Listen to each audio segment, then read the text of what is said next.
When you don't have 20 minutes to watch a full review, when you're not looking for a how to play or an hour-long playthrough, and let's be honest, when the interest is a little lower too, that's why we have 6 small box games for you.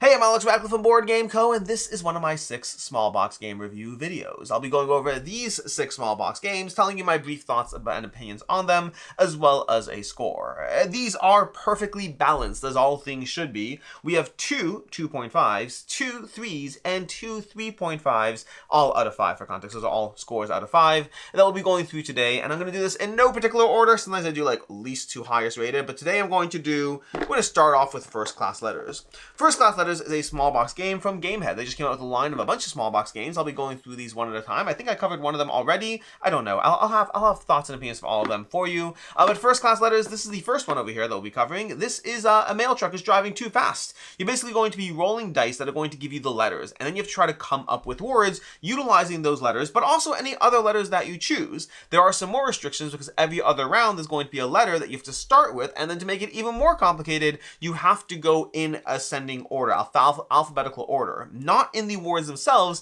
but in the words that you use across the game. For example, if one round is 7 rounds, if in one round you're going to submit the word, I don't know, donut, and in the other round you're going to submit donuts because it says on the back, that's not just random, and in the other round you're going to submit cupcake, well, you can't submit cupcake after donut. You have to submit them in order. That means the earlier you lock a letter out, the harder it's going to be, and so that provides an additional challenge to how you're trying to structure it. It's another twist on word games. It does what word games do well. It gives you a bunch of letters. It does one of the things that I do like in word games. You're not specifically and only confined to those letters. You can use any letters you want. You just only get points for the letters you're trying to use, which is the dice you're rolling. You also have one letter you can't use, which adds a restriction, and you have the alphabetical order, which adds a restriction. So a drop of freedom, a drop of restriction, and ultimately a word game that was fun. I enjoy word games. They also rarely stick around for me. I'm going to give this one a 3.5 out of 5. I did have fun with it. I enjoyed it. These things don't tend to wow me, but I had fun. It's a good game. I'd play it again.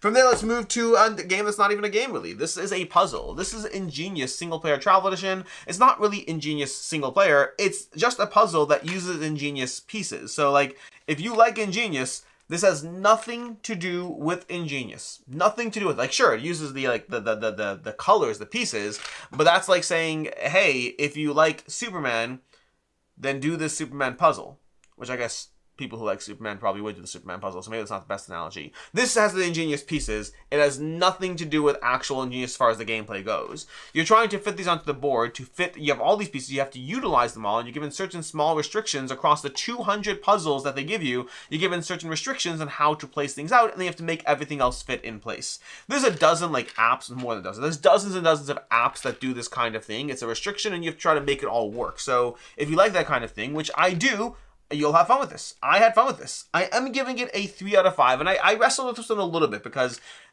instinctively I wanted to give it a 3.5 out of 5. Like, I've played like 20 of these puzzles. Like, that's not bad. Like, diving into it again, like, I had fun with it. It's a good game.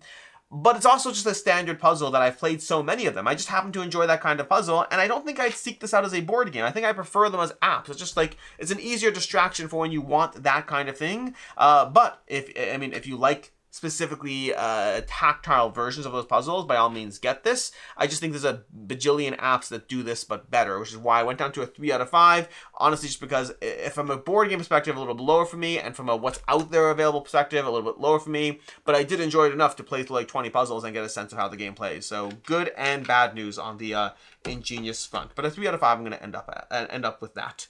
Then from there, let's move to Danger the game. This is a game about creating scenarios and then trying to convince your friends that you're right. You're going to be given a specific scenario. For example, you are surrounded by a group of disappointed fathers. Oh my gosh, I don't think I've actually seen that card come out yet. You're surrounded by a group of disappointed fathers, and then players have to go ahead and add the things that they're going to. They have like their, I can't remember the two terms, but like there's a personality thing and then like a tool. There's 2 different things, something about you and something about you have at your disposal to try to help you. And so you're given all these cards, and so you have a hand of cards. You're given the specific thing that's in danger, and you have to rescue the person. So you have you're surrounded by a group of disappointed fathers. Maybe I'll play like an invisibility cloak as well as my tool that I'm using, and then I am immune to criticism as my personality thing, which those would be great, by the way. An invisibility cloak and you're immune to criticism, that player would win the round. But the problem is you don't have the perfect cards all the time. You have what's in your hand. You're trying to figure out which combination of things you want to play into it in order to try to convince the table that you are the best person to rescue that person from the group of disappointed fathers. There's also twists you can throw in, so you can throw in twists that like completely mess things up, that invalidate cards you've played, or add new scenarios to them, new things that are happening. So after everyone's played their card, you can play a twist to sabotage the card effectively and say, oh look, but now also the disappointed fathers are refuse to listen to you. I don't know. There's cards you can play that will make the situation harder, invalidating the cards that other players have played. It's one of those games where it's all about playing things down and then convincing the table that your combination of cards is best. I've had fun playing this. My kids love this game. Like, for context, my kids love this game. So I do want you to hear this rating with the knowledge that my kids love this and I will be playing this game again.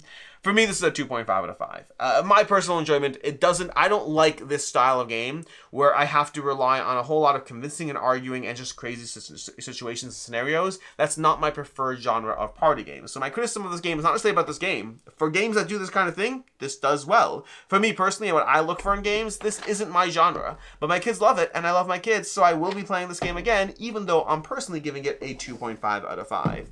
Speaking of 2.5 out of 5s, we have our other 2.5 out of 5, the Ocelot's Cave.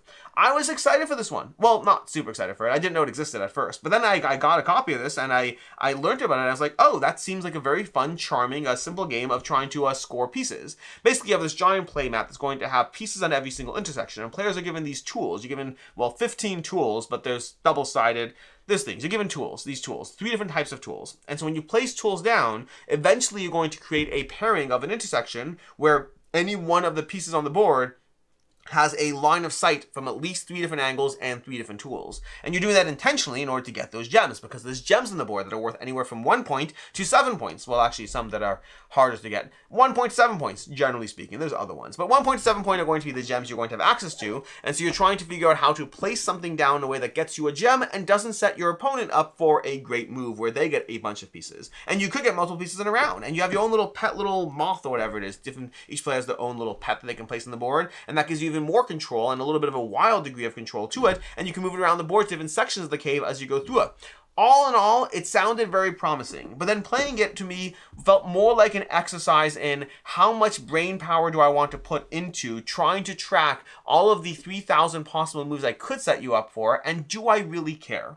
That's kind of where I ended up with this game. It was like, do I really care? And the answer for me was no. It's not a bad game, but the amount of variables of things that you could be creating as you play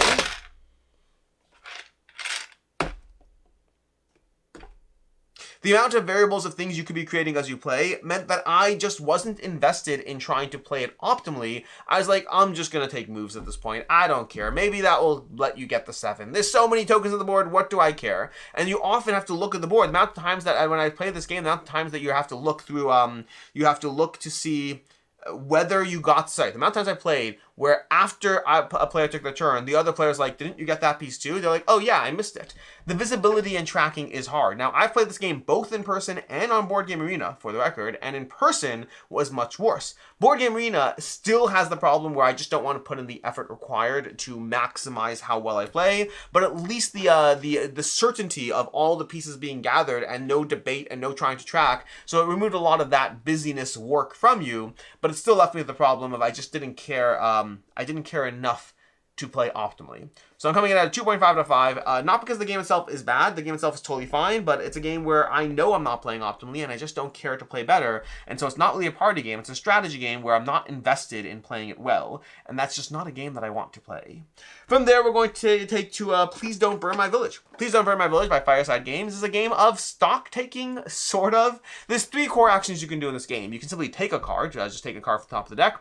Alternatively, you can, you can invest in basically trying to build these piles of cards. You're going to choose cards from your hand and build piles, and that's going to also move your marker up these tracks. That's an investment game because there's 6 different types of tokens representing how valuable those stacks are going to be. So for context, if you have a token in the 4 spot in the game, and you have 7 of those cards, you'll score 7 times 4. You can do that for each of the colors, so you're trying to invest in the colors you want while also making them stronger. So that's what you're trying to do in the game. The other action you can do is taking cards, as well as taking cards from the general display, and then also reducing reducing the tokens from the cards you take. You have a degree of control over which card you discard, so you have control over how things go up and how things go down, which means you're trying to tank the stocks and grow the stocks and invest in the stocks just being various types of loot.